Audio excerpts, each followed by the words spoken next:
Hi, my name is Rich Mizak, and we'll talk a little bit about manifesting. And a lot of my friends, we were speaking the other day, and we're saying, like, well, A, why does it get a bad rap, and when does it actually work, and what does one need to do to make it to work? And it's easy, I think, why it gets a bad rap. I think a lot of people say, I did a vision board, I did a morning routine, they do these things for a period of time, and they never see any results. Going into an auditorium, claiming that you're a warrior, then they go back to their home in suburban New Jersey. They don't feel like a warrior anymore. They feel like a person in their home. And they kind of, it's very hard to maintain this level of excitement. And I think there's two key aspects that one has to do if they want to kind of seriously get into manifesting. One is being the person who has whatever it is they want, money, car, relationships, etc. And the second part is dealing with limiting beliefs and really spending the time to unwrap those and clip the strings on those things that are kind of holding you down, holding one down. So first, on being the person that is, I think Neville Goddard is a spiritual teacher, since passed, but there's thousands of recordings of his online, people who teach his courses, etc. And he really hammers this home, and he's saying whatever you say you become, or whatever follows the words I am becomes law. Therefore, never say I'm not good at this, or I'm not a good blah, because all you're doing is locking in that into your mind, into your subconscious, and into how you believe. And always say I am, and then be very conscious of what follows I am. And I use a driving analogy, for this one. When we learned to drive, all of us, it took a little time to get the mirrors right and the brakes and how hard you have to press, and is that person going to cut in front of me? And it takes, there's a lot of thought in the process of driving when one is learning to drive. But after a few months and you're driving all the time, and especially if you're in a big city or in a crowded area, you get pretty good pretty fast. And not a long time, you get to work, you were talking on the phone or listening to the radio or doing whatever it is you do. You don't even remember from the time you left your house till the time you got to where you are. The car just seemed to drive itself, though clearly you were cognizant, you were in the driver's seat, you had your hand on the wheel, and you were driving, but it was in your subconscious. You didn't even think about it anymore. But of course you paid attention if someone cut in front of you, and you were still there and you were still present, but it almost did it by itself. And so if someone said, I am a terrible driver, well, you're going to be a terrible driver. They're that person who's still overthinking like a beginning driver, and they have more accidents because they are more jittery. They don't react as calmly. They don't do things as they can.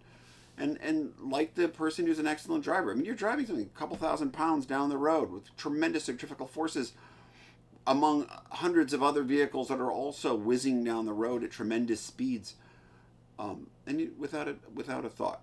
So the key is any doubt, fear, question about it must be eliminated. It is not a negotiation.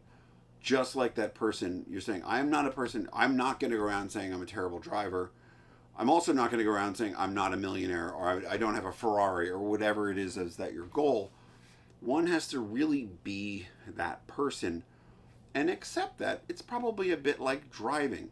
Takes a bit of time to get used to that person. Takes a bit of time to change into the mentality and get into the mentality of learning to be like that person who's a great driver. Maybe if you're not a millionaire now and you're struggling, it will take some time to think as a millionaire thinks and do things a millionaire does. Or someone who's fit. People who are fit and healthy eat right. They go to the gym. That's who they are. They do the things that someone who is fit and healthy does. So really instantiating and becoming that person is a critical aspect, and I know it's often given lip service, but it has to really be at a feeling and an emotional state. And a lot of times it's just like, I'll put up a picture of a big house and I'll have the house, versus making your coffee in the morning and imagining yourself in this giant home, even though you're in let's say a one-bedroom apartment. And the second big thing is limiting beliefs and being willing to take the time to uncover what are those limiting beliefs. And there's a guy, Bashar, who, and he says, what must I believe is true about myself to believe the way I'm believing, to think the way I'm thinking, feel the way I'm feeling? There's sort of a pattern there, as you can see.